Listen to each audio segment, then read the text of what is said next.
למעשה קורה משהו גדול בהיסטוריה של המין האנושי.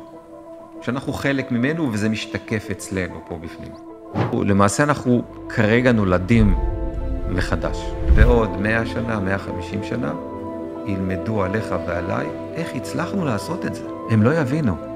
למה? תוך כדי תנועה, תוך כדי קיבוץ גלויות, קבוצות ממקומות שונים, דעות שונות, תרבויות שונות, מסוגים שונים, מוקפים אויבים, תוך כדי קרבות. איך עשיתם את זה? אתה יודע כמה דוקטורטים יכתבו עליך ועליי? אני הערכתים לא יצליחו להבין. אני לוקח את גורלי בידי. אלפי שנים לא היה גורלי בידי. אוקיי, אז אני אשמח כן. היינו פילוסופים מדי. ממש, לא די מדי. כן, לא די מדי, זה נחוץ כדי להבין. אנחנו צריכים להגיד, חבר'ה, תבואו עם רעיונות. בוא נגיד לסינואר, תבואו אתה עם רעיונות. בוא נגיד לאירופאים, תבואו אתם עם רעיונות. אנחנו לא יודעים. אנחנו יודעים שמה שהיה אסור שימשיך. ואני ממש ממש לא אוהב את הפוליטיקאים שחושבים שהם יודעים מה טוב. עברנו את זה כבר. כל אחד יודע מה טוב. ואני יודע דבר אחד. אני יודע שאופטימיות מגדירה עוצמה.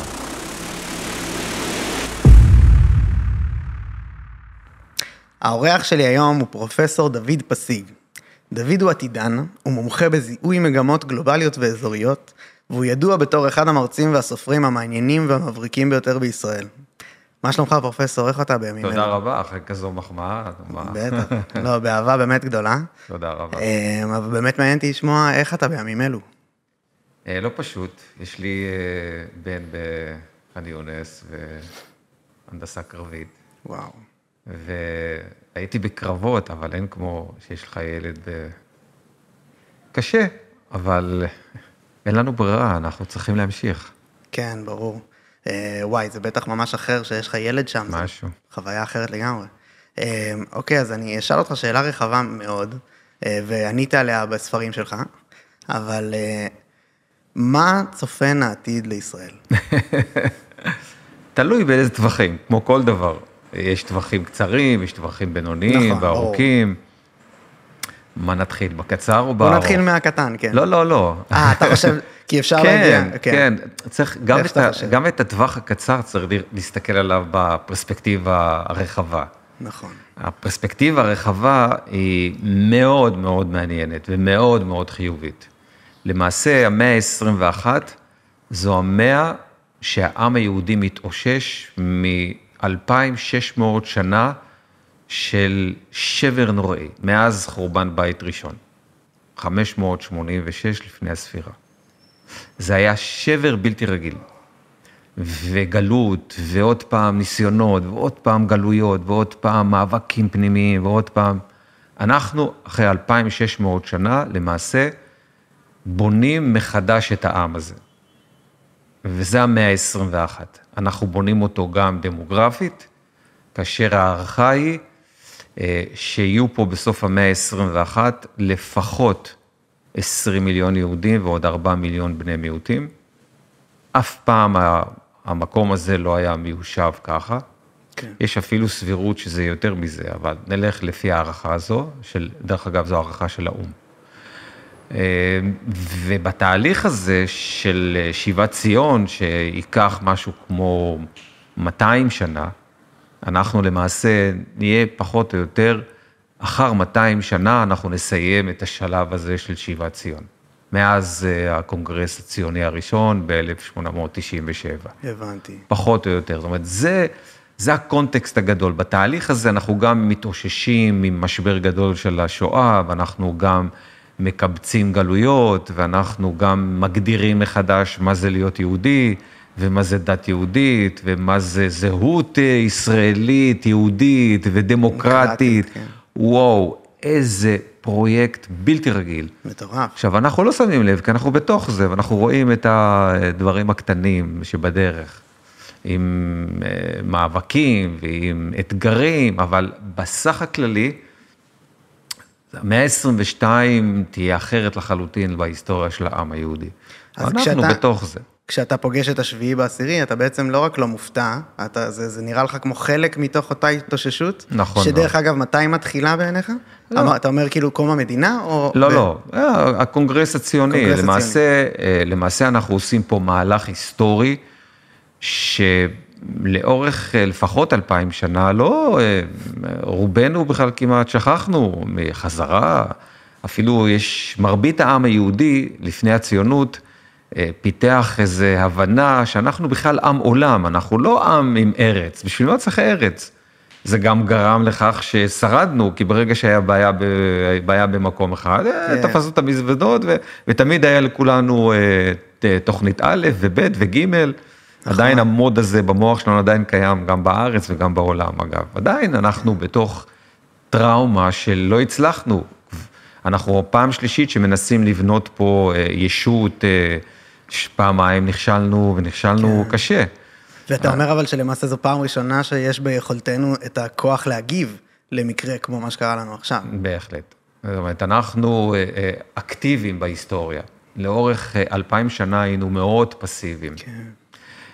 גם זה המיינדסט הזה של הפסיביות הוא מיוחד במינו. אין כמעט עם שחוטף, חוטף, חוטף, והוא פסיבי וקצון לטבח.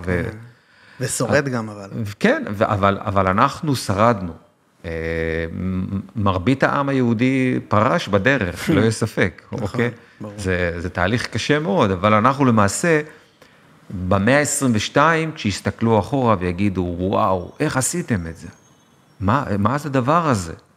אבל זה לא אנחנו עכשיו בתוך זה, ואנחנו לא מרגישים את זה. אנחנו גם לא נהיה שם לחוות את זה. אבל הילדים והנכדים והנינים שלנו. אז איך אתה מסכם את זה בכותרת של מה העתיד של ישראל, איך הוא נראה? העתיד הוא, למעשה אנחנו כרגע נולדים מחדש. התהליך הלידה ייקח 200 שנה. ובסוף הלידה אנחנו מדברים על ישות אחרת, אנחנו מדברים על זהות אחרת, היסטוריה אחרת, דת אחרת, לאום אחר, זה משהו אחר. וואו, והשאלה היא איך מגיעים לשם? אתה אומר שזה בעצם, זה קורה איתנו או בלעדינו? זה קורה, אנחנו כל כך בתוך זה, מאוד קשה לראות את זה קצת מלמעלה, מאוד קשה. זהו, זה מה שאני מנסה. תחשוב, כשאומרים פן רומנה, אוקיי? התקופה של הקיסרות והמעצמה הרומאית. כשהם היו בתוך זה, הם הרגישו את זה? מה פתאום? וואלה.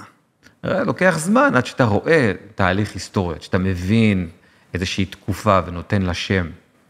התקופה הזאת תרשם, סביר להניח, כתקופת התקומה. וואו. 200 שנה. מרתק. ואנחנו נהיה אבל אחרת. זאת אומרת, זהות שלנו תהיה שונה, אופי שלנו יהיה שונה, האופי שלנו אופי עם בעיות. ממש. אנחנו עם מחלות נפש, זה לא פשוט. כבר נכתבו על זה הרבה מאוד ספרים. כל המחלות הפסיכיאטריות, אפשר לזהות אותן בעם היהודי. וואו. אנחנו טראומטיים ופוסט-טראומטיים ונוירוטיים, וכל הצרות התאספו עלינו לאורך אלפי שנים. וואו, אז ההסתכלות שלי, מה שמעניין אותי, זה כאילו, אני אולי פחות אופטימי ממך, או שאני תמים בהסתכלות שלי, אבל איך מגיעים לשם? אני לא חולק איתך את תחושת הביטחון שנגיע עד לשם, כי יש כל כך הרבה איומים, ואנחנו בתוך מלחמה, ואני בטוח שהרבה מרגישים כמוני. תראה, אני אתן לך משל, אוקיי? נאמר, זוג מתחתן, והוא מרגיש באופוריה, אוקיי? הייתה לנו תקופות של אופוריה, היו לנו תקופות, 6 הימים וכן הלאה. אבל אחר כך אומרים לזוג הזה, עכשיו צריך להביא ילדים.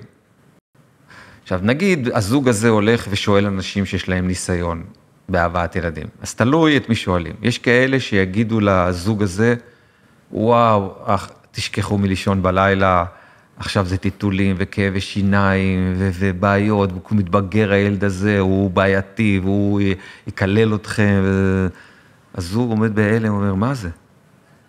אפשר לשאול בן אדם אחר, והבן אדם השני יגיד להם, וואו, איזה דבר זה, אתם הולכים להביא ילד לעולם, זה, אין האהבה הזאת, תפרק אתכם, היא תרחיב אתכם, היא תאיר אתכם מבפנים, ואין לכם קשיים, אבל אל תדאגו.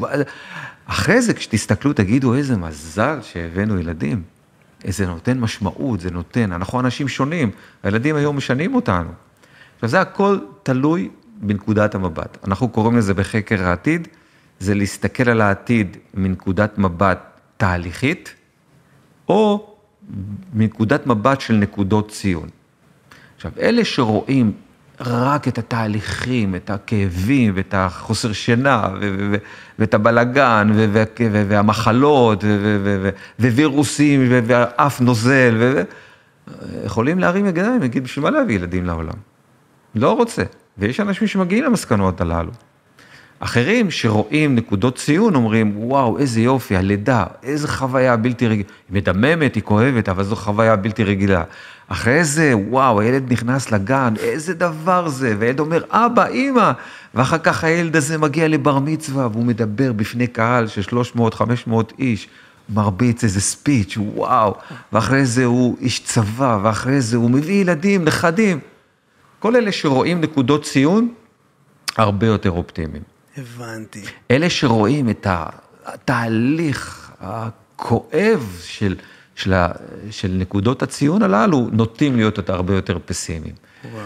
וזה שתי נקודות מבט, בסך הכל המציאות. אני יכול לתת הצדקות ללמה להסתכל על הדברים בצורה תהליכית, אבל אתה פה האוטוריטה, ואני גם רוצה... עכשיו, כששואלים אותי, אם לא שמת לב, שאלת אותי על נקודות הציון, לא שאלת אותי על התהליך, כי התהליך הוא קשה, הוא כואב. התהליך הוא לא פשוט. עכשיו, בשביל זה, אגב, זו הסיבה שלאורך אלפי שנים, מרבית העם היהודי כל הזמן פרש, אמר, זה לא בשבילנו. עד היום. אפילו אנחנו נמצאים בתקופה הכי טובה של העם היהודי בהיסטוריה, כן. והממוצע של התבוללות בעולם זה 62-64%. זה מטורף, התופעה הזו. אני רוצה להקריא לך ציטוט שלך, אוקיי. ברשותך, שפשוט ממש אומר את זה מדהים, שרבים חשים שמדינת ישראל נמצאת בדעיכה, אבל אם תבחן את ההיסטוריה היהודית, תראה שזו תחושה שמלווה את העם היהודי מאז ימי קדם, בבחינת קיום על סף תהום. נכון. ככה אתה אומר שאנחנו חיים תמיד. נכון, זה מושג מאוד ידוע, אגב, בספרות. אנחנו כל הזמן קמים עלינו לכלותנו, כל הזמן אוטוטו, אנחנו נהיה פה עוד 20 שנה, אנחנו נהיה פה עוד זה, וזה, אגב, אנחנו לא הקבוצה היחידה בעולם שחיים במיינדסט הזה. נכון, זה בטח חולה. יש מחקר מאוד יפה שזיהה 6 קבוצות כאלה בעולם. אוקיי? אחת מהם, דרך אגב, קרובה אלינו, זה הדרוזים. וזה מיינדסט של אלפי שנים, וכל אחד מפתח לו דרכים איך לשרוד את התחושה הזו. אנחנו בתחושה הזו גרמנו לעצמנו להיות מאוד, מאוד פסימיים. כי באמת, זה קשה, זה לא פשוט. יש לנו כל סיבה בעולם. כל סיבה, אוקיי? אבל אף על פי כן אנחנו העם הכי אופטימי, שזה מוזר. ממש מוזר. מוזר. מצד אחד אנחנו בתחושה של סף קיום, מצד שני אנחנו אופטימיים קוסמית. יבוא יום שיהיה משיח, לא יהיה מלחמות יותר בעולם, יבוא יום תחיית המתים. איזה עם זה, מאמין שיבוא יום שלא יהיה מוות יותר. איזה... זה לא משהו שמחבר הרבה דתות? לא, אין הרבה דתות עם תחיית המתים. לא עם תחיית המתים, התכוונתי ספציפית עם עתיד אופטימי, עם איזושהי גאולה. כן. הגאולה... דתות הביאו לעולם את המוטיב הזה של גאולה. יש כאלה אבל שמביאים גאולה עם בצידה ההרס וחורבן. מרבית הדתות אומרות, לא תבוא גאולה לפני שיהיה חורבן טוטלי וארמגדון, וחליפת שיבוא, והכל יישרף, ואנחנו צריכים לעזור לזה שיתרחש. כן. שזה, למשל, מה שקורה עם האסלאם. אנחנו נשרוף ונאנוס וזה, כדי לקרב את הבוע הגואל הזה. וואו. היהדות לא כזאת, היהדות דווקא מדברת על, וגר זאב עם כבש. נכון. נכון, יש תקופות שאולי יהיה, אני יודע, מאבקים וזה, אבל זה לא שאנחנו עושים את זה לעולם, אלא עושים לנו את זה. אני מבין, אבל לא, בחקר העתיד שלך, האם אתה מסתמך על הדברים האלה מתוך נקודת מבט יהודית? לא, אני רק נתתי רק תחושה, אמרת סף קיום, כן. זו תחושה שהיא נרטיב שפיתחנו, אוקיי? שכמובן היו לזה תימוכין היסטוריים, אבל זה לא, אני לא עוסק בניתוחים כאלה, אני עוסק בניתוחים דמוגרפיים, סוציולוגיים, כלכליים, גיאופוליטית, אנחנו אף פעם לא היינו במצב כל כך טוב. אנחנו למעשה אולי פעם ראשונה שבאמת יש לנו גב של מעצמה עולמית. אמריקה. כן, פעם ראשונה שאנחנו מעצמה אזורית. גם אלה שחושבים שפעם היינו מעצמה אזורית, המחקר לא מראה שפעם היינו מעצמה, כל הנרטיב הדתי, אני אומר את זה עם כיפה על הראש, הנרטיב הדתי שדוד המלך ושלמה המלך היה פה מעצמה אזורית, המחקר לא תומך בזה. מה אתה אומר? כן, היינו קבוצה באמת שפיתחנו כמה דברים, אבל לא מעצמה עולמית. לא ודאי, לא מעצמה אזורית ולא מעצמה עולמית. זה לפחות המחקר. הנרטיב הדתי, אנחנו מאדירים הרבה דברים. זה לא רק הדת היהודית, כל הדתות מאדירות. לא, אני מבין את ההבדלה. אבל כרגע, דה פקטו, אנחנו באמת מעצמה אזורית. מטורף. כל מה שקורה באזור, אנחנו קשורים אליו, ואפילו מעבר לאזור. תראה מה קורה, איזה מאבק קטן פה, כל העולם. פשוט לחשוב על זה, מצד אחד זה מדכא, אבל מצד שני זה אומר, וואו, כולם מתעסקים בנו. מעורר גאווה. אנחנו כל כך חשובים באיזושהי צורה, אולי אנחנו אפילו לא מבינים כמה אנחנו חשובים. וואו, אז אני רוצה לאתגר את זה, כי אני לא מצליח להיות אופטימי כמוך. אני אשמח להבין באמת, תעזור לי כאילו לראות את זה, כי אז אתה אמרת, אני מסתכל תהליכית ולא לפי נקודות ציון, איפה עוד אני טועה בהסתכלות? לא. להיות ייצור חי, זה כואב. נכתבו על זה אין סוף דברים, אוקיי? ברור. החיים זה עסק קשה. נכון. אגב, בואו נעשה את זה יותר גדול מזה. היצירות הכי גדולות מלוות באלימות בלתי רגילה. תחשוב החל מהביג בנג, וכלה מכוכבים שנולדים כתוצאה מפיצוצים אדירים. אלימות אדירה. תלך לדברים יותר פשוטים. יחסי מין, זה אלימות. זו אלימות פיזית. אבל מזה נוצרים חיים. החיים זה דבר בלתי רגיל. וואו. והרבה אנשים, הרבה מאוד הוגים לאורך כל ההיסטוריה, היו מלנכולים. כן. מאוד מלנכולים. על עצם ההתבוננות מדכאת. עצם ההתבוננות בחיים, מה זה הסבל הזה של החיים הללו? כן. אוקיי? ויש בזה מידה גדולה של אמת. אנחנו הרי ייצור, מה שנקרא, מה זה? 70% מים. לא, זה שזה עומד, הנוד מים, אז זה נס בלתי רגיל. כן. וככל שהחיים הופכים להיות יותר ויותר מורכבים ומסובכים, מאוד לכל מי שעוסק בחקר מערכות, יודע שתמיד יהיו בעיות, תמיד מערכות יקרסו. הסיבוכיות הזו והמורכבות הזו גורמת לכך שיש יותר ויותר תופעות לוואי במערכת. אבל איך זה, כאילו, אנחנו חווים כמדינה איזשהו משבר בתחושת הביטחון שלנו. לפחות אני כאילו בשוק ממה שקרה. לא ציפיתי לזה, אני מניח שמלא כמוני. אולי אתה כן, כתבת על הרבה דברים שהתרחשו בתוך הדבר. תראה, האדם וקבוצות לא מסוגלות להישאר כל הזמן במצב של אלרטיות. אי אפשר, אתה לא תשרוד. נכון. אתה נותן לעצמך הרבה פעמים רווחה, יאללה, מספיק, זה נגמר, יאללה. וכשאתה אומר את זה, הרבה פעמים אתה לא מסתכל על המציאות. אתה פשוט מתעלם מהמציאות כדי לשרוד. וואו. כן. שזה בעצם מה שקורה, אנחנו רוצים לשבת בית קפה, אנחנו רוצים לנסוע, לטייל בעולם, רוצים חיים נורמליים. אז המוח שלנו אומר, אוקיי, בסדר, אנחנו ננהל את הסכסוך הזה באיזושהי צורה. ואז קורה כמובן הפתעה, אבל זה לא רק לנו קורות הפתעות. ההיסטוריה מלאה הפתעות של קבוצות כנגד קבוצות. תחשוב, ארצות הברית הגדולה, הפתעה של 9/11. הפתעה רצינית. הפתעות של התקפות אדירות בעימותים, תמיד היו ותמיד עוד יהיו. אנחנו פשוט חשבנו שלנו זה לא יקרה. זה בדרך כלל מה שקורה לילד קטן. אוקיי? הוא אומר, לי זה לא יקרה. ואז אתה מתבגר תוך כדי שאתה חוטף מכות בחיים. וואו. וזה בעצם מה שקורה לנו. אנחנו לאום חדש. אנחנו לאומיות חדשה, לא לאום לאומיות, אנחנו מתארגנים בלאומיות ישראלית שלא הייתה לנו לאורך אלפי שנים.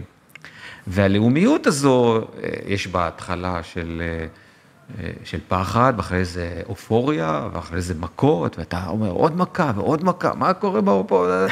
וככה אנחנו מתבגרים. אבל קרו גם מקרים של מדינות שעברו תהליכים דומים, ולא הצליחו לשרוד. לא ברמה הזו, למיטב הבנתי. היו דברים שקרו קטסטרופלית בהיסטוריות של אומות. וזה מה שרוצים האויבים שלנו לעשות לנו. בדיוק. אוקיי, זה לא אומר, שום דבר לא מבטיח לנו כלום.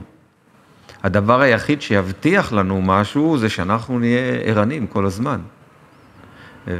וזה מאפיין כל ייצור על פני הכדור הזה. תחשוב על כל בעל חיים, איך הוא מתהלך כל הזמן בבעלה.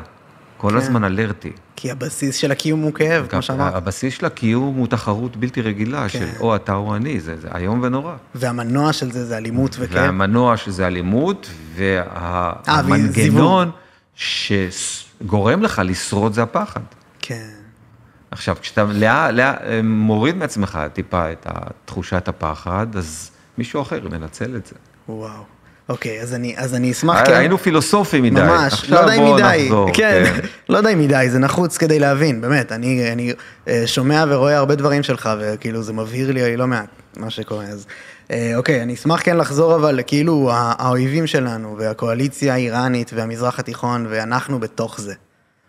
תתאר לי את העתיד, כמה שאתה מבין אותו בהקשר הזה. אז שוב, בוא נסתכל גבוה מאוד. כן. כדי להבין את היום ואת הרגע, אתה צריך להסתכל רחב ורחוק, ואז אתה יכול לראות את ההווה קצת יותר בבהירות. כן. אוקיי? למה? כי אנחנו נמצאים, אני מדמה את זה לפעמים, אנחנו נעים בתוך רכבת מהירה מאוד. המון שינויים תוך כדי תנועה. העסק מאוד מאוד דינמי. אם אתה יושב ברכבת כזו ואתה מנסה להסתכל דרך החלון על המסילות, אתה לא תראה כלום. המהירות גורמת לכך שהכל נראה לך מרוח. כדי לראות מה שקרוב, אתה צריך איזו מראה רחוקה, שמשקפת את מה שיש ליד המסילה, ואז אולי אתה רואה את המסילה דרך המראה. אז בואו נבנה מראה כזו, אוקיי? למעשה קורה משהו גדול בהיסטוריה של המין האנושי, שאנחנו חלק ממנו וזה משתקף אצלנו פה בפנים. מה שקורה זה הדבר הבא. מאז ומעולם הייצור הזה נאבק אחד בשני. ופחות או יותר אחת הסיבות לכך, אחת הסיבות העיקריות, זה התחרות על משאבים. אוקיי? וכולנו התהלכנו לאורך אלפי שנים, אם יש למישהו משהו, גם אני רוצה אותו. למה לא יש? אז אם יכולתי, הרגתי, רצחתי, אנסתי, שרפתי ולקחתי לו.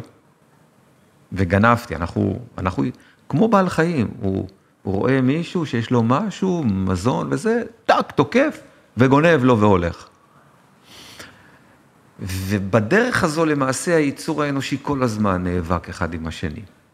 מה שקרה כשאתה מנתח מלחמות לאורך אלפי שנים, אתה מוצא שתמיד היה מנצח ומנוצח, המנצח בדרך כלל שרף, הרג, אנס את המנוצח, המנוצח לקח לו זמן להתאושש, והתחיל לייצר בראש אסטרטגיות איך להחזיר למי שניצח אותו, כדי לקחת בחזרה. וככה בפנדולום מפחיד, אחד לוקח מהשני. שמעתי אותך אומר, רק נתון קטן לזרוק, שב-70 מיליון נהרגו במלחמת העולם השנייה, ו100 מיליון נהרגו מאז מלחמת העולם השנייה. נכון מאוד. בכל מיני מלחמות קטנות. נכון מאוד. אנחנו כל הזמן נאבקים. שזו אניגמה מפחידה, לנסות להבין מה זה הדבר הזה. ממש. זה לא לעכשיו, בוא נמשיך. נכון. לאורך אלפי שנים, זה היה פנדולום. כן. פחות או יותר, והפעם האחרונה שזה קרה, בצורה מאוד בולטת, זה היה מלחמת העולם השנייה. מלחמת העולם הראשונה כיסחו את הגרמנים, דרכו עליהם, אוקיי? הכריחו אותם לשלם את העלויות. השפילו אותם, התחזקו, והחזירו. מאוד פשוט. זה קורה בהרבה מאוד מקומות בעולם, זה לא רק שם, דרך אגב. ברור. אוקיי? דרך אגב, מי שעושה את זה כרגע לעולם זה הסינים. מאות שנים המערב דרך עליהם, אוקיי? ולקח מהם משאבים, ומכר להם, וסימם אותם עם סמים, אוקיי? והם מתחזקים, אומרים, אנחנו לא ניתן יותר שתפעלו נגדנו ככה, ואז הופכים להיות אגרסיביים. כן. אבל הפעם האחרונה שהרגשנו את זה, המלחמת העולם השנייה. אחרי המלחמה, למעלה מ-70 מיליון הרוגים, 2/3 אזרחים, אוקיי? זה לא רק חיילים. שחיטה בלתי רגילה. וקמו אנשים ואמרו, בואו ננסה להפסיק את מעגל הדמים הזה. והם באו עם רעיון. הרעיון שלהם אומר ככה, במקום לשחוט, להרוג, לאנוס את המנוצח ולדרוך עליו, בואו נעזור לו. אוקיי? כדי שלכולם תהיה תחושה של יש לי ויש לך, אנחנו לא גנבתי ממך, אלא אני אפילו עוזר לך. כן. להתאושש ולהיכנס לרווחה. איך עושים את זה? אז קודם כל מי שלקח על עצמו לעשות את זה, זה האמריקאים, המנצחים. אמרו, אנחנו בשונה ממה שהיה עד היום, אנחנו נבוא עם תוכנית מרשל לאלה, ותוכנית זו לזה, ותוכנית זו לזה, כן. והם התחילו לבנות פלטפורמה בינלאומית, עליה אפשר שכולם יחושו שלכולם יש. איך עושים את זה? אז קודם כל בונים מוסדות בינלאומיים, שאם יש ויכוחים, בואו נשם נתווכח ולא נצא למלחמה. מוסדות כלכליים, הסכמי סחר בינלאומיים, פתיחות של ללא מכסים, של שוק, פלטפורמה עליה מניעים סחורות ממקום למקום בזיל הזול. צריך שוטר לפלטפורמה הזו. מי שלקח על עצמו להיות שוטר זה האמריקאים, עם השקעות של טריליונים של דולרים, כדי שכל מדינה תוכל להוביל דרך הים, בלי פחד משודדי ים, בלי פחד ממדינות שגנבו מדינות לאורך מאות שנים, גנבו אוניות, לא שודדי ים. הפלטפורמה הזו עלתה הון עתק. האמריקאים היו מוכנים לשלם את התשלום הזה, מכיוון שהם היו בתחרות עם ברית המועצות. ברגע שברית המועצות קרסה, 1990-91, פתאום הם נותרו לבד, משלמים את העלויות האדירות הללו של הפלטפורמה הזו. והם באו למדינות, באו לנאטו, באו לאירופאים, אמרו להם, תשלמו חלק. מה פתאום? האירופאים אמרו, מה פתאום? הכל בסדר, מה? יש הסכם, אמרו להם. ויש הסכם, אתם צריכים להוציא 2% בשנה מהתל"ג שלכם לביטחון. למה אתם לא מוציאים? אז הגרמנים אמרו, מה אנחנו צריכים? אנחנו לא צריכים, אין מלחמה כבר, זהו, נגמר. בא אלינו איזה הוגה דעות, קוראים לו פוקויאמה, בשנות ה-90, ואמר, קץ ההיסטוריה, אין יותר מלחמות. וכולם היו באופוריה, אוקיי? והאמריקאים התחילו לראות, לא רק שעל הפלטפורמה הזו מתחרים בהם, אלא אפילו מנצלים את הפלטפורמה הזו כדי לדחוק אותם. מי שעשה את זה בצורה מאוד בוטה, זה הסינים. ולאט לאט האמריקאים אמרו, טוב, אנחנו נסוגים. תסתדרו. מה אנחנו צריכים להיות שוטר, מה אנחנו צריכים להשקיע, ואנחנו צריכים להביא חיילים שלנו, וזה, נסוגים. אוקיי? זה עדיין קיים המיינדסט הזה בארצות הברית. הנסיגה הזו גרמה לכך, שיש מדינות שבאו ואמרו, אוקיי, הבנו, עכשיו אין שוטר, עכשיו אני הופך להיות בחזרה חיית טרף. מה זה חיית טרף? אז מה, חתמתי הסכם עם אוקראינה, שאני לא פולש אליה, אבל הם מתקרבים אליי, אני מפחד מהם, אז אני נכנס אליהם. אוקיי? ולמעשה, הפלטפורמה הגדולה הזו שקראנו לה גלובליזציה, חטפה מכה רצינית, והיא נמצאת בתחילת רק המכה שהיא חטפת. אנחנו נכנסים לעשור לפחות, שבו הפלטפורמה הגדולה של הגלובליזציה נכנסת למשבר גדול מאוד. היום אנחנו נמצאים באותו שלב בהיסטוריה, שבו אנחנו מתחילים להבין, המדינות מתחילות להבין שאי אפשר יותר לסמוך, שאתה חותם חוזה עם אוקראינה כדי שישלחו לך חיטה, אבל מישהו אחר סוגר את המעברים ועושה בלוקד, ואתה לא תקבל את החיטה. לא יקבל חיטה, אני אמות מרעב. לא יקבל הליום, לא יקבל ברזל, לא יקבל זה, אני כבר לא יכול לסמוך, אוקיי? והאירופאים מתחילים להבין שהם לא יכולים לסמוך יותר להביא גז ונפט בחינם, בזול, מכל המקורות, הסינים. אנחנו מתחילים לפחד, כולם מתחילים לפחד, שארצות הברית תחסום את מצרי מעלקה, ואז 80% מהנפט והדלק שמגיע לסין יהיה חסום. וכולם נכנסים לפחדים הקמאיים שהיו מאז ומתמיד, שאם אני לא אדאג לעצמי, יכול לבוא לי יום שאני לא יהיה לי. לא יהיה לי, זה לא תקיים, לא יחיה, יהיה לי, אני אהיה רעב. המושג של רעב חזר פתאום לתודעה של כולנו. כי יש הרבה מאוד מדינות שברגע שקרה המשבר הזה באוקראינה, כולם נבהלו, אנחנו יכולים להיות ברעב. כן. מילה שלא חשבנו עליה כבר 50-80 שנה. במערב. בכל העולם. גם באפריקה. מעט מאוד מקומות שקרה רעב, זה לא קרה בגלל שהיה חסר, זה קרה בגלל שחיתות.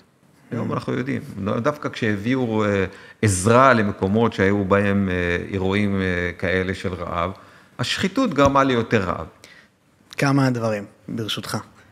אחד, הדוגמה שנתת לזה שהאמריקאים באו כשוטר ועשו סדר בקטע של במקום להשפיל ולדרוס בסוף מלחמה, אלא לחזק ולתמוך, זה דוגמת כאילו גרמניה, יפן והדברים המוצלחים שאנחנו רואים שם היום, נכון? תחשוב על ארצות הברית שמרגישה שהיא פריירית, והיא נסוגה. עכשיו, כשהיא נסוגה, אז היא אומרת, אני עכשיו מתחילה לארגן את עצמי במדינות שהן הציר שלי, שהן בריתות שלי. מה, אני צריך לדאוג למי שרוצה לדפוק אותי? אני רוצה לדאוג רק למי שחלק מצורת החשיבה שלי וכן הלאה, ומתחילות לארגן, המדינות המערב, הדמוקרטיות, מתחילות לארגן את העולם שוב בצירים, כמו שהיינו לפני מלחמת העולם השנייה. וואו, וזה עלול להוביל. והציר שהם הכינו פה בהשקעה אדירה ובמאמץ אדיר, זה הציר המזרח תיכוני, הסכמי אברהם קראנו להם, אוקיי? הציר הזה היה חייב להתחזק על ידי צירופה של ערב הסעודית, אוקיי? הצירוף של ערב הסעודית היה משנה לחלוטין את האזור. הישראלים לא כל כך מבינים מה המשמעות של צירוף, זה לא רק הסכם שלום שאנחנו נוכל לטוס לערב הסעודית, זה לא הסיפור. הסיפור הוא הרבה יותר גדול, כי הסיפור הוא שברגע שאתה עושה ברית אזורית, אז למשל, אחד הפרויקטים, זה לייצר מסילת ברזל שמגיעה מהודו, אוקיי? ועוברת לאירופה, דרך ערב הסעודית, ומגיעה לאשדוד. כן. ומוזילים מאוד את התנועה של סחורות בעולם לכיוון אירופה. אתה לא צריך לעבור דרך הבלגן הזה של באבל מנדב כרגע עם החות'ים, ודרך סואץ שמדי פעם נסתם, בגלל שזה אונייה עושה איזה סיבוב לא נכון, ושבועיים חסמה את כל התעבורה של אוניות לכיוון אירופה. אז אתה חותך את זה עכשיו, הדבר הזה מאוד מפחיד את הסינים. בדיוק. זה רק פרויקט אחד, יש פרויקט יותר גדול. הפרויקט זה לעשות תעלה מאילת לכיוון צפון הרצועה, תעלת ים של 200 מטר, ולהתחיל להעביר סחורות דרך הים, כן. לכיוון אירופה. זאת אומרת, אתה משנה לחלוטין את האזור הזה, אבל הציר שכנגד, הסינים מבועלים. הסינים זה עם איראן. ועכשיו הצירים שמתארגנים זה ככה. כן. רוסיה, סין, איראן, צפון קוריאה, ונצואלה, קובה. התחלנו להתארגן בצירים. עכשיו, כשהציר ההוא מתחיל לראות שאתה בונה ציר כזה חזק, משמעותי, אז הוא רוצה לתקוף אותו. הוא לא רוצה שהציר הזה יתפתח. חמאס זה עוד איזה פרוקסי, שלוח כזה, שעושה חלק מהעבודה, כדי שזה לא ימשיך להתפתח. זה היה כמו שאומרים, שזה היה במטרה, אחת המטרות. להרוס את הסכמי אברהם. כן, אחת המטרות. אוקיי, יש עוד הרבה מטרות. יש עוד הרבה, כן. בסדר? כי תמיד זה הרבה מאוד דברים יחד שחוברים. עכשיו, אני מנתח לך תהליך היסטורי מנקודת מבט חד-ממדית של משאבים ושל כלכלה. כן. ולמעשה, זה חד-ממדי, כי אנחנו מתעוררים היום להבין שאפילו אם אתה נותן לכולם רווחה, זה לא מספיק. התפיסת העולם הזו, שהכל בגלל כלכלה, שהעולם המערבי מאוד דומיננטי בתפיסת העולם הזו, התחילה לקרוס. אנחנו בחקר העתיד טוענים שמה שגורם למלחמות, זה לא רק התחרות הזו על משאבים, אלא זה הפחדים שעמוק בתוכנו. ואנחנו טוענים שיש 6 פחדים, שכשהם חוברים יחד, לא משנה מי יהיה המנהיג, הוא יצא למלחמה. זה פחדים של הגיאוגרפיה, הגבולות שלך. אנחנו בארץ מבינים את זה היטב. האמריקאים לא מבינים מה זה פחד גיאוגרפי, אם כאלה שגרים בגבול מקסיקו, אז מבינים את זה. פחד טופוגרפי, המבנה של הקרקע שעליה אתה יושב. זאת אומרת, אם אתה גר על הר, או גר ליד נהר, או גר בחוף ים, זה משפיע על האופי שלך. אם אתה גר על הר, ההר משפיע עליך. יש ספרות מאוד מעניינת שמדברת על כך, למה ההינדואיזם מתפתח באזור כזה, במזג אוויר כזה, והאסלאם פה, והיהדות פה, והנצרות פה. מאוד, הטופוגרפיה היא משמעותית. איך קוראים לזה אצלנו? האדם הוא תבנית נוף ילדותו. התבנית יש לה משמעות. אבל התבנית הזו לא רק מייצרת את האופי שלך, היא גם משפיעה על הפחדים שלך. כי אם אתה על הר, אתה פחות מפוחד שיכנסו אליך, אתה על הר. אבל אם אתה על נהר, אתה כל הזמן מפחד. ואם אתה בכלל ליד ים, אתה הופך להיות איש עסקים בינלאומי, אתה לא מפחד בכלל. זה מה שקורה, התל אביבים הם יותר שמאלנים. למה? כי הם יותר גלובליים, הם ליד ים, הם פותחים, האופק שלהם הרבה יותר פתוח. זה קורה בכל העולם, דרך אגב. כן. עכשיו, זה למשל פחד טופוגרפי. כן, לוס אנג'לס, ניו יורק. נכון מאוד. הפחד הנוסף זה הפחד הדמוגרפי. אוקיי? אז אנחנו מבינים היטב. זה הפחד המדעי, המדעים החדשים. טכנולוגיה גם כאילו? וטכנולוגיה, תחשוב איזה פחד יש היום מ-AI. כן. ויש את הפחד הכלכלי של המשאבים. המתודה הזו שסיפרתי לך כרגע, היא הרבה יותר מורכבת בעזרתה אתה מסתכל על המציאות, מאשר רק דרך הפריזמה הכלכלית. כמה דברים. אחד, ממש מובן לי הקטע שהמערב מסתכל רק בכלכלי, זה מסביר גם למה יש התנגדות למעשים שלנו כרגע, כל מיני דברים כאלה, הביקורת. נכון מאוד, וזה גם אצלנו קרה, הסתכלנו על המאבק עם החמאס, מנקודת המבט הכלכלית. ומתווסף לנו לפה, לדעתי, משהו שלא שמעתי שאתה אומר, או שהוא נכנס באחד מהם, שזה העניין הדתי. לא. דווקא העניין הדתי, בשיטה הזו, המשקל שלו הרבה יותר נמוך. מה אתה אומר? אבל זה בדיוק מה שקרה עכשיו, לא? לא, זה לא מה שקרה עכשיו. הבנתי. תמיד הדת הייתה מה שנקרא כסת"ח. זה כדי, באנגלית זה נקרא to galvanize the population. אתה פשוט נותן להם... אופיום להמונים. כן, אתה נותן להם משמעות. האסלאם. אבל הרעיון... אבל אתה, למשל, המאה ה-20, דווקא המדינות שהיו אנטי-דתיות, הן היו הכי אכזריות. זה הקומוניזם, זה הנאציזם, שהם היו אנטי-דת. אבל יש שיטענו שזה דת בפני עצמו. לא, זה לא הגדרה של דת. אתה יכול להגיד כל דבר דת. הבנתי, אוקיי. אז לא, אז מה שאני התכוונתי, זה רעיונות מסוכנים. רעיונות זה סיפור אחר, אבל לא דת. אוקיי? אנחנו כרגע במאבק באמת על 2 רעיונות מאוד גדולים. אוקיי? 2 רעיונות. הרעיון הראשון זה הדמוקרטיה באופן כללי, והרעיון השני זה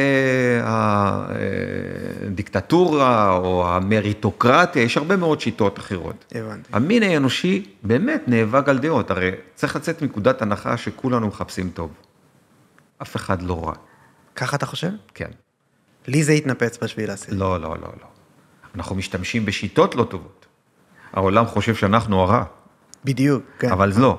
תחשוב, אנחנו בסך הכל ייצור שרוצה לארגן את עצמו בדרך הכי יעילה והכי טובה. עבור עצמו, כן. זהו. אז יש כאלה שיגידו, דמוקרטיה, חופש, הפרט, אוקיי? תן לכל אחד להביא את עצמו לידי ביטוי.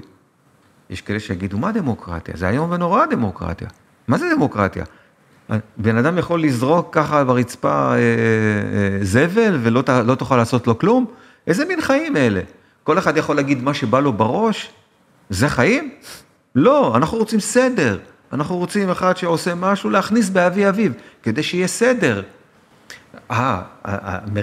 הדמוקרטיה זה, כל אחד עושה טקטיקות, וכל אחד עושה מניפולציה כדי להרוויח? מה זה? אנחנו רוצים שוויון. זאת אומרת, אתה רואה שיש פה תפיסות עולם, מה הדרך הכי טובה לארגן את עצמנו. ואין לך טובים ורעים בסיפור? ואין לי טובים ורעים. מה אתה אומר? לא. יש תופעות או טקטיקות רעות, אוקיי, לאנוס, להרוג, וזה זה רע. אבל המטרה של כל אחד זה טוב. גם החמאסניקים? אתה חושב אני יוצא מנקודת הנחה, כולם מחפשים טוב. מה אתה אומר? זה מטורף בעיניי. כאילו, זה מעניין, מרתק. תחשוב עליהם, הם הקדושים. תסתכל מנקודת המבט שלהם. אבל הם חושבים על, העליתי את זה כמה פעמים בפודקאסט, שהיה את המקרה של הילד שהתקשר, בטח שמעת את זה, שכזה מתקשר, הרגתי 10 במו ידיי, הוא אומר לאבא שלו ולאחים שלו וזה, והם כולם ממש שמחים וצועלים, ואז האמא אומרת לו... מנקודת המבט שלהם, הם הרגו את הרוע. לא, אז האמא אומרת לו, זהו, הרגת, בוא, תחזור לעזה, תחזור אליהם. כי זה האמא. הוא אומר, זהו, ברגע של חוסר אמונה, אז הוא אומר לה, אין לחזור, זה רק לגן עדן מפה.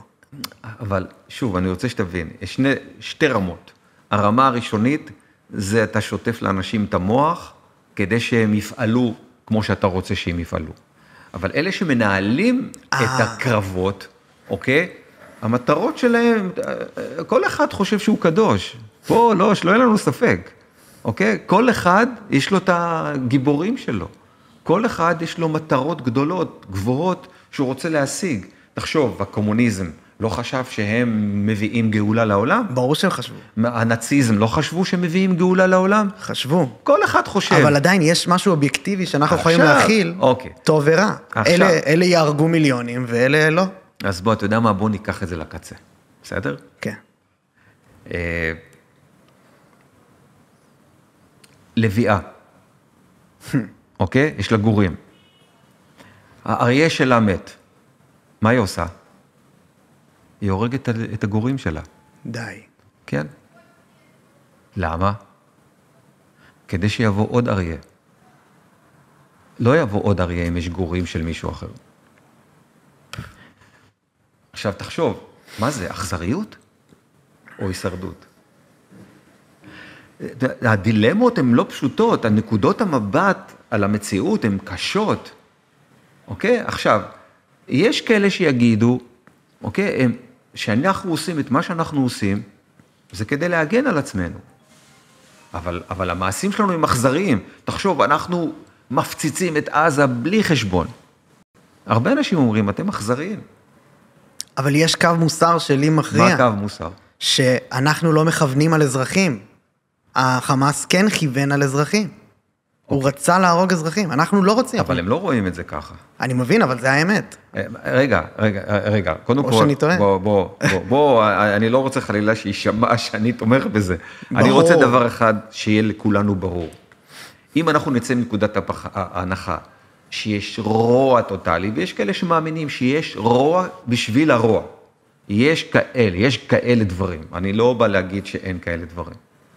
אבל אם אתה רוצה להבין את התהליכים ההיסטוריים, עדיף לחשוב שמרביתנו באמת לא מחפשים רוע. אנחנו משתמשים בדרכי רוע, אבל מרביתנו מחפשים סך הכל טוב.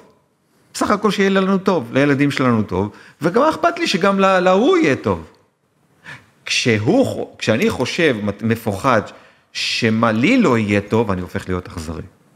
בדיוק. אוקיי? זה האכזריות של המין האנושי מרוב פחד. הפחד הוא מי שמניע אותה. זה נכנס בשישייה בפחד. בדיוק. הבנתי. אוקיי? אז השיטה הזו, שפירטתי אותה והרחבתי עליה בספר 2048, אני מראה איך בעצם הפחדים האלה שוב עולים על גדותיהם, ומביאים את המין האנושי במאה ה-21 עוד פעם להתנגשויות. ואנחנו נמצאים באותו שלב, שהפחדים גוברים. אגב, 6 הפחדים הללו אין בהם סדר, זה לא סולם, זה מטריצה. עכשיו, איך אנחנו יודעים הולכת להיות מלחמה? אז אנחנו באים וטוענים שככל שהפחדים הללו מתמזגים, יותר ויותר פחדים מתמזגים, הסיכוי למלחמה גבוה. ככל שהם פחות מתמזגים, ואנחנו יכולים למדוד כמו סולם כזה, לתת ברומטר כזה, עכשיו 60% מלחמה, עכשיו 70%, לא, עכשיו 20% מלחמה. ואתה יכול למדוד את זה. אז אוקיי, אז גם נגעת במילה גלובליזציה שמעניין אותי, האם אנחנו הולכים בכיוון הזה, והאם זה קשור לערכים וכאלה, וגם נגעת בהתכנות למלחמות, שמעניין אותי גם מלחמת עולם שלישית, וגם מלחמת אזרחים בישראל, שגם לגביה נגעת. אוקיי, בוא ניכנס אחד. אוקיי, אחד. אז קודם כל, מבחינת הגלובליזציה, נכנסנו כרגע לעשור, שבו המדינות מתחילות להתארגן בצירים. כי הם הבינו שמאוד קשה להמשיך לסמוך על בריתות גלובליות לחלוטין, וים פתוח לחלוטין, והסכמי סחר שוויוניים לחלוטין. אתה רואה את זה בכל מיני מדינות, בדרום אמריקה, שהם עצבנים על הגלובליזציה ועל הסכמי הסחר הבינלאומיים, אומרים, זה לא עובד בדיוק לטובתנו. האמריקאים אומרים גם, זה לא עובד לטובתנו, שהסינים יכולים לעשות מה שהם רוצים. אז כולם מפוחדים, מתחילים להתכנס בחזרה לצירים. בתהליך הזה אנחנו ננסה לשפר את הגלובליזציה. אין לנו ברירה. אחרת אנחנו נכנסים לתקופה שחורה מאוד בהיסטוריה. אוקיי? הדוגמה הקלאסית היא הדוגמה של אירופה. אירופה ניסתה לבנות, אחרי המכה הגדולה של מלחמת העולם הראשונה והשנייה, ניסתה לבנות קהילה אירופית, כדי שיפסיקו המלחמות הללו, וכולם יסחרו עם כולם. אבל ברגע שאתה מתחיל להיות מפוחד, שפתאום אין לך נפט, ואין לך גז, ואין לך מזון, ואין לך זה, אז אתה מתחיל להתארגן, ויש כאלה שמפוחדים דווקא בגלל ההתארגנות הזו, ויוצאים. אוקיי, אז היה לנו ברקזיט, ועכשיו יש לנו משהו אחר, נקסיט, שזה נדרלנד, זה הולנד שרוצה לצאת. כן. אוקיי? כי הם מרגישים שדווקא הגלובליזציה הזו לא מבטיחה לי כלום. אז אתה אומר, המגמה הזאת של הראשי ממשלה, הימניים שמרנים, נכון מאוד, מתחזקת. זה לאומיות. זה הלאומיות. זה ההתכנסות בחזרה, לדאוג לביטחון התזונתי שלך, לביטחון האנרגטי שלך, כולם מפוחדים שאי אפשר יותר לסמוך על הפלטפורמה הגלובלית. כן. אוקיי? אז אנחנו נכנסים לשלב הזה, בשלב הזה תמיד יש צרות, אוקיי? בשלב הזה יש מאבק, מאבק בהתחלה הוא כלכלי, מאבק דיפלומטי, אבל הוא יכול להיות גם קינטי פה ושם. מה שקרה אצלנו זה מאבק קינטי, להד גדול מאוד שגלובליזציה קרסה.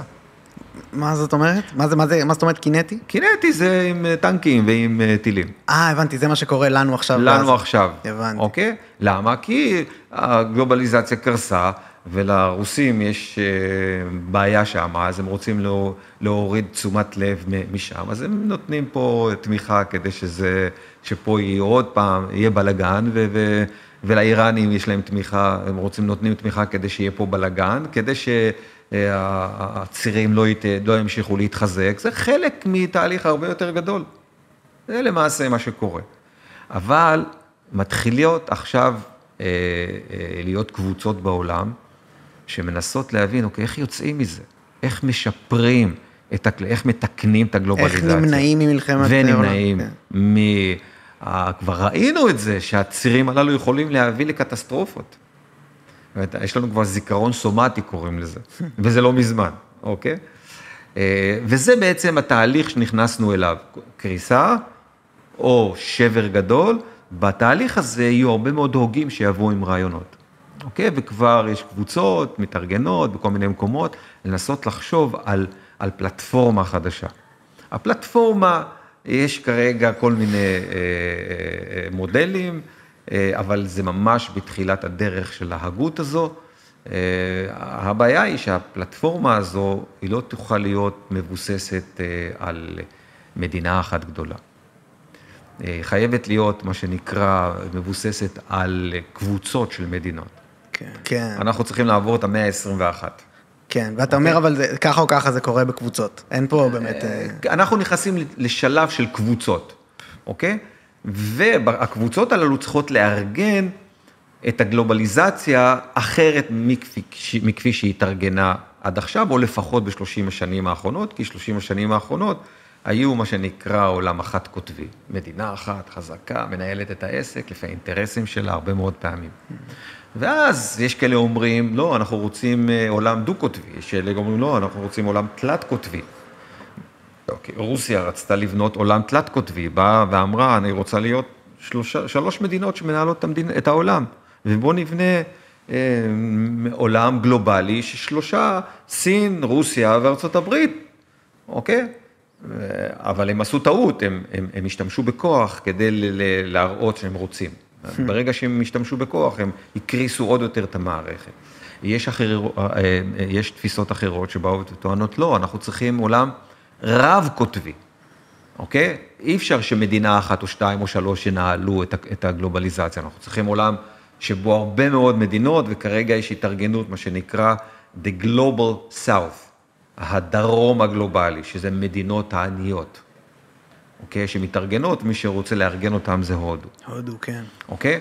אבל המודל הזה הוא מאוד מורכב, כי אין לנו מעבר שום דבר שאפשר ללמוד ממנו, כי עד עכשיו מעצמות תמיד היו עשירות. זה לא עניין היררכי שממילא יהיה? לא, זה קודם כל צריך מודל שהוא מה שנקרא בר קיימא, שהוא יכול לתחזק. למשל, עד עכשיו מעצמה, כדי שתהיה מעצמה, הייתה עשירה.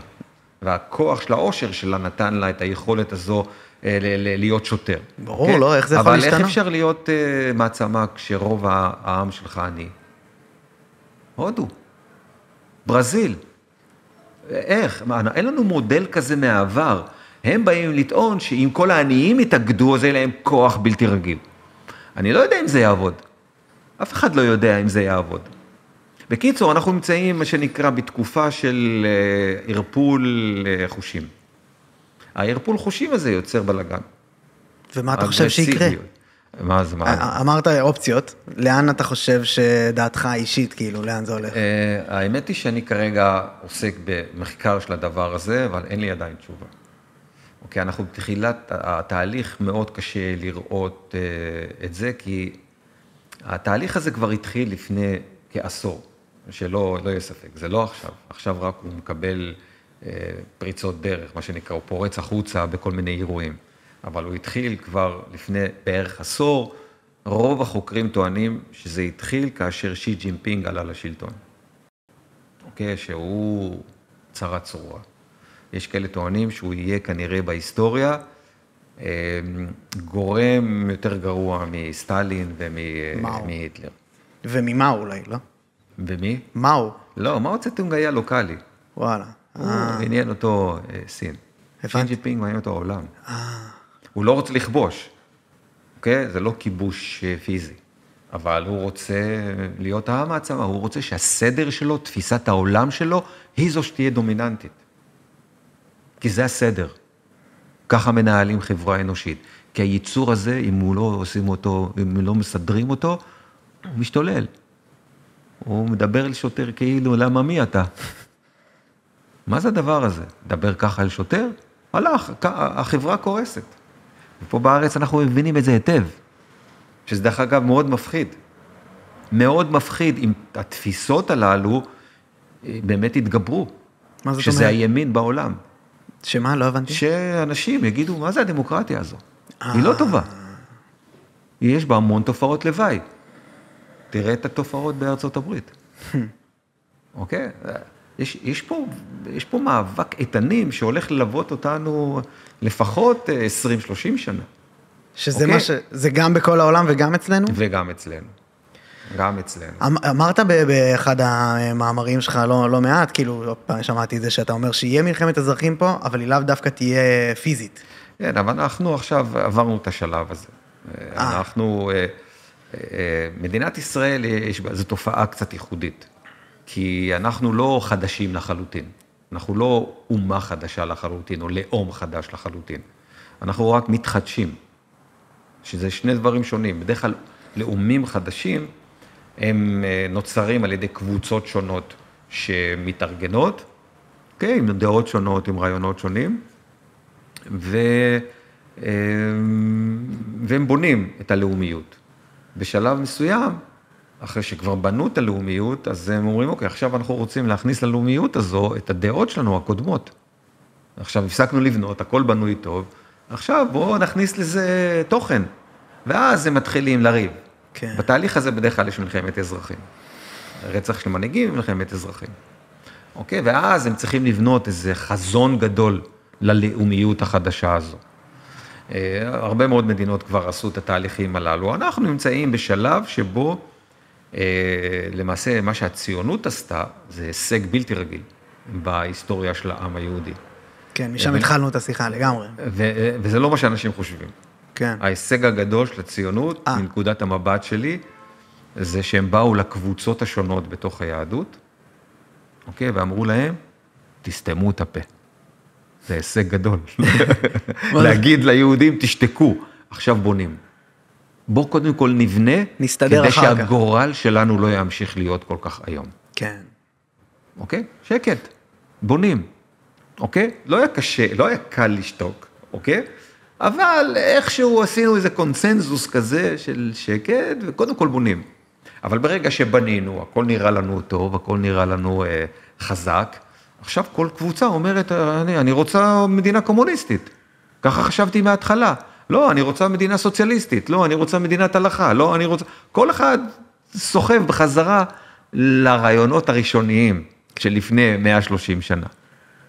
אוקיי? בתהליך הזה בדרך כלל יש התנגשות, כי אף אחד לא רוצה לוותר, אף אחד לא, כל קבוצה אומרת, אני לא השקעתי ובניתי והקרבתי, כדי שמה, המדינה הזאת תהיה קומוניסטית? מה פתאום?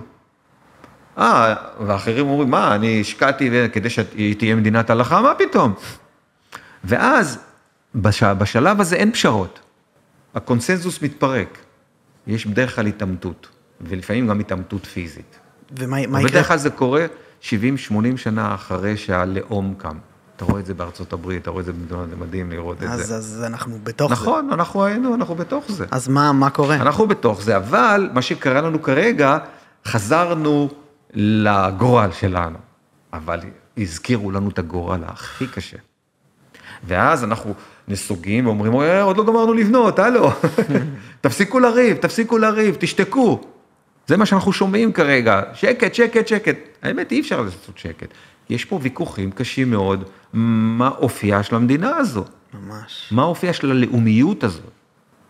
אוקיי, אנחנו נעשה את זה, אבל אנחנו נעשה את זה, שוב, בעצימות נמוכה, כפי שעשינו את זה לפני כן, בתקווה.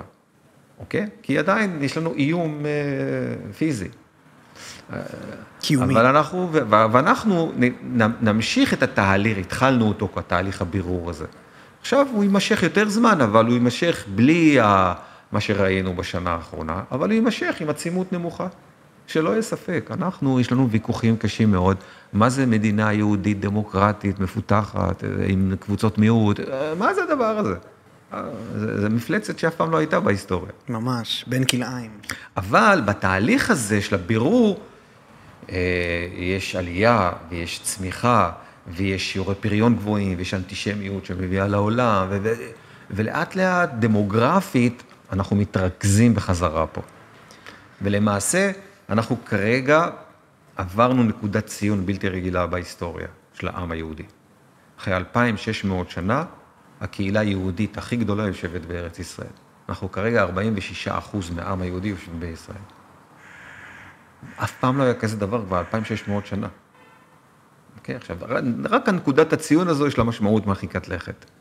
וכמובן, יש בעוד 15 שנים אנחנו נהיה 50%, וב-2050 אנחנו נהיה 75%, וב-2100 אנחנו נהיה 80 ומשהו, תמיד יהיו יהודים בחוץ. אבל תהליך של קיבוץ גלויות ועיצוב זהות חדשה ולאומיות חדשה, ייקח לנו בערך 200 שנה. כן. כדי לחזור להתחלה של הדברים, כן. אבל בתהליך הזה, ב-80 השנים הקרובות, יש לנו שני אתגרים גדולים מאוד. גדולים, ענקיים. האחד, זה קודם כל לבנות עוד שתי מדינות. שתי מדינות, אנחנו כרגע, 7 מיליון יהודים ועוד 2.5 מיליון בני מיעוטים. אנחנו, עד 2050, אנחנו מכפילים את זה. אנחנו מגיעים למשהו כמו 16 אולי אפילו 17 מיליון אזרחים במדינת ישראל. צריך לבנות עוד מדינה. ולקראת סוף המאה צריך לבנות עוד מדינה. רגע, מה זאת אומרת? זה כמות. עוד מדינה. עוד כמות. תחשוב, אנחנו במשך 70 השנים הראשונות של מדינת ישראל, הבאנו לפה 7 מיליון איש. היינו 600,000 איש בהקמת המדינה, ועכשיו אנחנו 9 ומשהו מיליון איש. ואתה אומר שגיאוגרפית זה לא יכול... באותו שטח אנחנו צריכים לבנות עוד מדינה, והמדינה הזאת צריכה להיות יותר יפה, יותר מסודרת, יותר מאורגנת, יותר שוויונית, יותר צודקת, יותר. וואו. אחרת הילדים שלנו לא יישארו פה. וואו. אנחנו, דרך אגב, המדינה היחידה בעולם המערבי מתועש, שתשלש את עצמה במאה ה-21. והפתרון הוא לא הגדלת הטריטוריה? זה עוד לחץ, תעזוב את ההגדלה כרגע. הבנתי. אוקיי? תעזוב, בתוך זה אנחנו צריכים לבנות. כבר פה לשים חוצץ. לשים פה עוד וואו. גורדי שחקים. וכלכלה, ותעשייה, זה אתגרים בלתי רגיל, זה אתגר בלתי רגיל. לדעתי יותר קשה מאשר הקמת המדינה. וואו. כי הקמת המדינה זה חלפ-לפ. יאללה, תקים פה, תעשה פה, פה אתה צריך להיות עכשיו מדוקדק עם תוכנית ארוכת טווח, כי יש לזה משמעות. כל בניין שאתה בונה כרגע, תוחלת החיים שלו זה 100-150 שנה עד שמורידים אותו. כי גם אנחנו עדיין בונים בשיטה המזרח תיכונית, עם אבנים ועם זה. כן. זה לא, גם בארצות הברית שבונים בבניינים בשיטה מסוימת, 100 שנה עד שמורידים אותו ובונים משהו חדש. וואו. אז זה האתגר הראשון. זה האתגר הראשון. האתגר השני זה האתגר של הזהות. אנחנו צריכים להגדיר זהות מחדש. אז מצד אחד, אתה לא יכול להגיד, אני רוצה מדינת הלכה. אי אפשר לקיים פה מדינת הלכה. יש לזה משמעויות מרחיקות לכת. אוקיי? וזה ההלכה. זו הלכה בכלל שהתפתחה בגלות. זו לא הלכה שהתפתחה בלאומיות. כן. אוקיי? אבל מצד שני, אתה לא יכול להגיד רק מדינה דמוקרטית בלי בכלל יהדות. אתה לא יכול להגיד כזה דבר, כי אף פעם אתה לא תצליח לעשות את זה, כי תמיד יהיו אנשים דמוקרטיה בלבד, ניו זילנד יותר טוב. למה פה? למה פה? מי צריך את כל הבלגן הזה? מה המאמץ הגדול הזה לעשות פה דווקא מדינה דמוקרטית? במיוחד שאנחנו נמצאים בתקופה היסטורית, שהיהודי יכול לנסוע להרבה מאוד מקומות בקלי קלות, מה שלא היה לאורך אלפי שנים.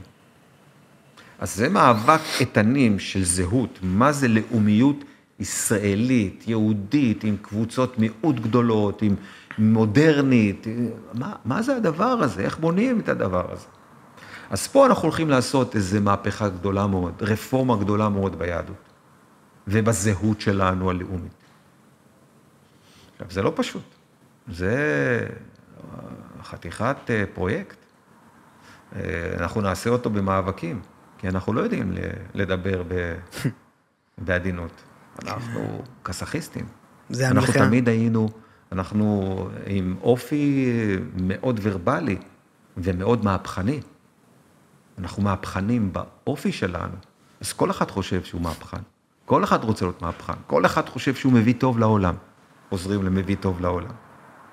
אוקיי? אבל אנחנו צריכים לבנות משהו חדש. חלק מהתהליך הזה יהיה מאוד אגרסיבי. האמת היא מה שהיה בשנה האחרונה, זה היה אגרסיביות מילולית, מזל שלא גלשנו לאגרסיביות פיזית, אוקיי? אבל זה היה אגרסיביות בלי... אז זה חלק מזה, בגלל שאנחנו לא עם חדש, אז יש לנו זיכרון סומטי של אלפי שנים, ופחדנו מאוד, והשתדלנו מאוד לא לגלוש. אבל כל מקום אחר בעולם, כן. בשנה האחרונה היה כבר יוצא לרחובות ויורים אחד בשני. וואו. כל מקום אחר כמעט. זה נכון. אוקיי? אז זה שני אתגרים היסטוריים בלתי רגילים. אתה יודע מה? איזה כיף. להיות חלק מהרגע הזה. באמת, זה קשה, זה כואב. ממש. זה מעצבן, זה מדכא, זה חונק. אבל, וואו, יא אללק. אני חלק מזה. אני בקטע אחד חלק מזה, הילדים שלי יהיו בקטע אחר, והנכדים שלי בקטע אחר, והנינים שלי בקטע אחר, ומי שבדרך לא ירצה להיות, אז לא יהיה, אז בסדר, יצא. לא קרה כלום. יהיו לא מעט אנשים שיגידו, לא בשבילי. זה לא חדש. אבל זה תהליך מדהים. אני כמעט בטוח, אני לא יכול להגיד בטוח לחלוטין, שבעוד 100 שנה, 150 שנה, ילמדו עליך ועליי, איך הצלחנו לעשות את זה. הם לא יבינו.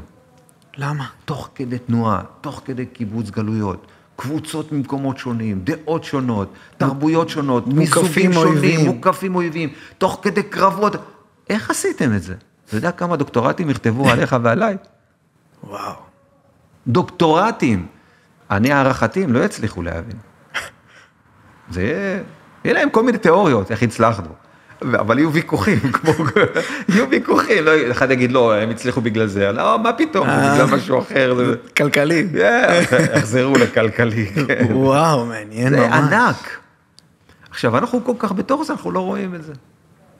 לא, אנחנו רואים. אנחנו רואים בקושי מילימטר ליד האף שלנו. זהו. מטורף. אבל זה... אני שמח שאני חלק מזה. גם בגלל שאני לא נולדתי פה, אז אני יודע איך זה להיות במקום אחר, וגרתי במקומות אחרים. ואני כל כך שמח שעכשיו אני לא בצרפת, או אפילו בניו יורק. אתה יודע מה זה להתהלך בניו יורק עכשיו? כן. באוניברסיטאות הכי יוקרתיות, איזה דבר זה? כולם חשבו, וואו, ארצות הברית, איזה ארצות הברית? צרפת בכלל. אני היום יכול ללכת עם נשק. מה, בניו יורק אני יכול ללכת עם נשק? אני יכול לקנות נשק, אבל אני לא אתהלך עם נשק. כי אני אמשוך עוד יותר אש. פה זה הפוך, אני אתהלך עם נשק, אני מבריח אש. אתה יודע איזה תחושה זו? של ביטחון, של גאווה, אני לוקח את גורלי בידי. אלפי שנים לא היה גורלי בידי. הישראלים פה לא מרגישים מה זה להסתובב ברחוב ומישהו צועק עליך סל ג'ויף. או יהודי מלוכלך, או אני אשחט אותך. פה, אם אני אסתובב עכשיו פה ומישהו יגיד לי כזה משפט, ואני מוציא את האקדח. מה זאת אומרת תגיד לי יהודי מלוכלך? מה זה הדבר הזה? אבל בחוץ, אם מישהו עושה לי יהודי מלוכלך, אני עושה ככה ובורח. הישראלי לא מבין מה זה הדבר הזה, המיינדסט הזה, מה זה, איזה יצירתיות זה גורם. זה דחף אדיר ליצירה, החירות הזו. ועוד איכשהו אני גם לא בן חורין אמיתי. כי אני לא נולדתי פה, אני עדיין גלותי בראש שלי. וואו. אני עדיין מפוחד. סומטי. כן. הילדים שלי, הנכדים שלי, הם בני חורין פי כמה יותר גדולים, כי הם יכולים לקחת מזוודה, ללכת לכל מקום בעולם. אז החירות הזאת תייצר מחשבה בלתי רגילה. מדהים. זה הקונטקסט פחות או יותר ההיסטורי שלנו. עכשיו, אני לא בטוח שאני רואה את הכל, אנחנו כל כך בתוך זה, אבל אני רואה דברים שלדעתי אחרים לא רואים. לדעתי, שוב, יש אנשים שיגידו לי, אתה מטומטם, אתה נאיבי. לא, פשוט קשה להיות אופטימי כמוך. זה באמת קשה. קשה, עזוב את הקשה. יש כאלה שאומרים לי, גם אומרים לי, אתה נאיבי. בסדר. אבל אני יודע דבר אחד, אני יודע שאופטימיות מגבירה עוצמה. אנחנו רק נולדים, אנחנו מתחילים למות, אז מה? מה זאת אומרת? שאופטימיות מעצימה עוצמה? אם אתה אופטימי, אתה עם הרבה יותר כוחות לפעול. אם אתה פסימי, אתה מדוכדך ואתה מתכנס.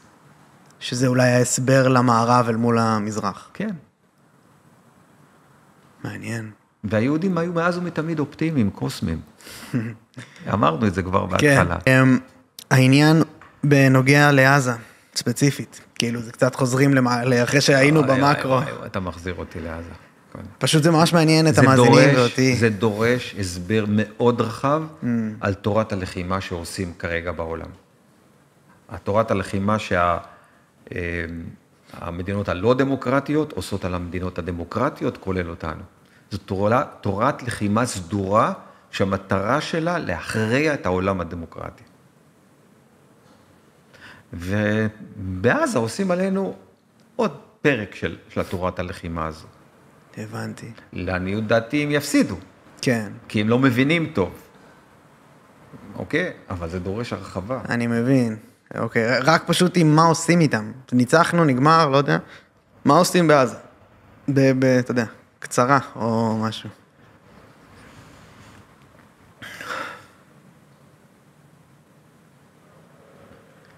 שאלה קשה. אני אגיד את המשפט הבא אולי. אני חושב שאין לאף אחד תשובה. ועצם העובדה שאנחנו נודה בזה, זה חלק מהתשובה. כי אנחנו נהיה קשובים, ולא כל אחד יגיד, אני יודע מה יהיה, אני יודע. כל אחד, היהירות הזו. אני יודע מה הכי טוב. אין לי ספק. מכיר את המשפטים של הישראלים? אין לי ספק. אין לי כל צל של ספק. אתה יודע כמה פעמים אמרו לי את זה פה? וואי, וואי, וואי, וואי. איזה יהירות. אשכרה. ואולי, באמת, אנחנו צריכים להגיד, חבר'ה, תבואו עם רעיונות. בואו נגיד לרש"פ, תבואו עם רעיונות. בואו נגיד לסינואר, תבואו אתה עם רעיונות. בואו נגיד לאירופאים, תבואו אתם עם רעיונות. אנחנו לא יודעים. אנחנו יודעים שמה שהיה אסור שימשיך. זה הרבה. שילמנו על זה מחיר. כן. בואו, בבקשה. מחר מקשיבים לכולכם. אל תכריחו אותנו, אבל אנחנו מוכנים להקשיב. בואו נתדיין, בואו נחשוב יחד, לטובת כולנו.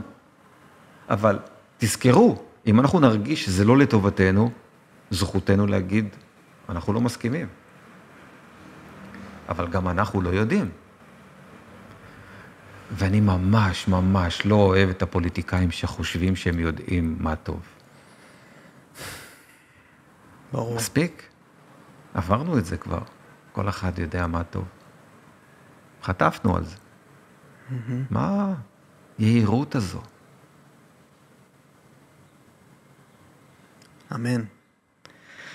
מסכים, מקבל ומדהים, והיה לי מרתק ממש. ואני מקווה שגם לכל מי שצפה והאזין. אז תודה רבה, פרופסור דוד פסיק. תודה על ההזדמנות. זהו. מעולה.